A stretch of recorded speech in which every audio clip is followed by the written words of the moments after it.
Video নিয়ে। তো যারা ডাব্লিউবি সেন্ট্রালাইজ পোর্টালের মাধ্যমে কলেজে অ্যাডমিশন নেবে ভাবছো, তাদের কিন্তু মেরিট লিস্ট এখনো পর্যন্ত প্রকাশিত হয়নি। তাদের ভর্তি প্রক্রিয়া স্থগিত আছে, বা জয়েন্টের পরীক্ষা হয়ে গেছে, সেই জয়েন্টের রেজাল্টও স্থগিত আছে, বা জিএন পাস, জিএনএম, এএনএম এই সমস্ত কিছু প্রক্রিয়া ভর্তি বাকি আছে। অর্থাৎ এই যে ওবিসি মামলা, এই ওবিসি মামলার পরে সাফার করছে লাখ লাখ ছাত্রছাত্রী। তাহলে তাদের ভর্তি প্রক্রিয়া কখন স্টার্ট হবে? তাদের উচ্চ মাধ্যমিকের রেজাল্ট বেরিয়েছে 7ই মে, প্রায় 3 মাসের উপর টাইম হয়ে গেছে, কিন্তু তাদের ভর্তি প্রক্রিয়া এখনো পর্যন্ত শুরু হয়নি। তারা ভর্তি হতে পারছে না, তারা পড়াশোনা ঠিক মতো শুরু করতে পারছে না। তারা এই মতো অবস্থায় কি করবে? তো এই মতো অবস্থায় দেখা যাচ্ছে যে আমাদের হাইকোর্টের যে অনারেবল জাস্টিস কৌশিক চন্দ্র তিনি রায় দিয়েছিলেন এবং হাতে টাইম নিয়েছিলেন যে 15 দিনের মধ্যে জয়েন্টের রেজাল্ট প্রকাশিত হবে। অর্থাৎ 22 আগস্টের মধ্যে জয়েন্টের রেজাল্ট প্রকাশিত হবে। সেই রেজাল্ট যদি প্রকাশ হয় তাহলে কিন্তু সমস্ত প্রক্রিয়া আবার চালু হয়ে যাবে।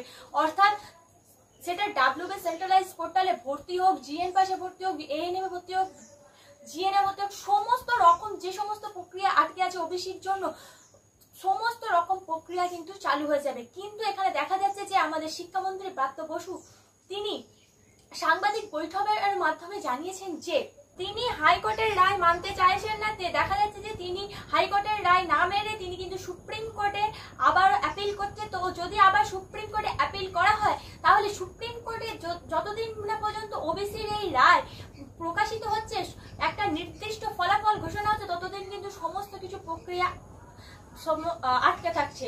তো এই প্রক্রিয়া যত আটকে থাকবে তত কিন্তু স্টুডেন্টদের সাফার করতে হবে। তো সমস্ত স্টুডেন্টদের বলছি, যারা এখনো পর্যন্ত সাফার করছো, 3 মাস অতিক্রান্ত হয়ে গেছে, এখনো পর্যন্ত তোমরা কোনো জায়গায় ভর্তি হতে পারছো না, তো তোমরা রাজ্য সরকারকে টুইট করো, ইমেল করো, যাতে তারা তোমাদের সমস্যাটা বুঝতে পারে, তোমাদের ভর্তি প্রক্রিয়া চালু করে। আর কতদিন তোমরা এইভাবে থাকবে?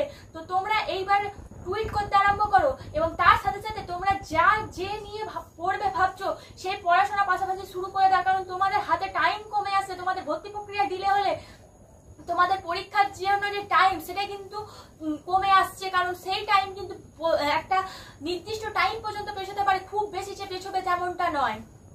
তাহলে তোমাদের পড়াশোনা যতই এই ভর্তি প্রক্রিয়া ডিলে হোক, তোমাদের পড়াশোনা কিন্তু এই চালিয়ে নিয়ে যেতে হবে, যাতে তোমরা পরবর্তী ভর্তি প্রক্রিয়া শুরু হলে তোমরা যাতে পড়াশোনা সমস্ত কিছু কমপ্লিট করে রাখতে পারো, পরীক্ষার সময় কোনো অসুবিধা না হয়। তো সেই দিকে নজর রাখতে হবে। তো ভর্তি প্রক্রিয়া যে তুমি একা সাফার করছো সেরকমটা না, তোমার মতো সাফার করছে লাখ লাখ স্টুডেন্ট।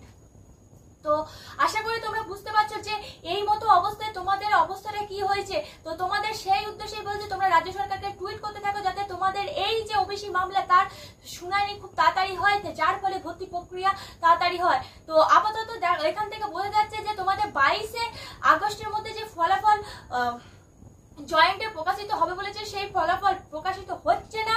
তাহলে তোমাদের কোনো রকম কোনো সুরাহা সেখান থেকে হচ্ছে না। অর্থাৎ যদি জয়েন্টের রেজাল্ট প্রকাশিত হতো, সেখানে তোমাদের ভর্তি প্রক্রিয়া সমস্ত রকম কিন্তু চলতো। অর্থাৎ তা সেন্ট্রালাইজ মাধ্যমে ভর্তি প্রক্রিয়া হোক বা জিএন পাস, জিএনএম, এএনএম সমস্ত কিছু প্রক্রিয়া কিন্তু আবার স্বাভাবিক হয়ে যেত, কিন্তু সেই স্বাভাবিকতায় ফিরছে না ইতিমধ্যে। তো এখন সুপ্রিম কোর্টের রায়ের দিকে আমাদের নজর রাখতে হবে। যতক্ষণ না সুপ্রিম কোর্টের রায় বেরোচ্ছে ততদিন কিন্তু আমরা কোনো কিছুর মধ্যে আসতে পারবো না, কারণ আমাদের রাজ্য সরকার তিনি সুপ্রিম কোর্টে আপিল করছেন এই ওবিসি মামলার জন্য। আশা করি সমস্ত ভিডিওটা থেকে বুঝতে পারলে যে তোমাদের এখনো কিন্তু মেরিট লিস্ট বেরোতে বহু টাইম নেবে, তাই তোমরা সাফার করবে। তাই তোমাদের একটাই অনুরোধ, তোমরা ইমেল করো, টুইট করো, যাতে তোমাদের সমস্যাটা বুঝতে পারে। তো আশা করি পুরো বিষয়টা বোঝা গেছে। তো আজকের ভিডিও এখানে শেষ করছি। ধন্যবাদ সবাইকে। Junior education.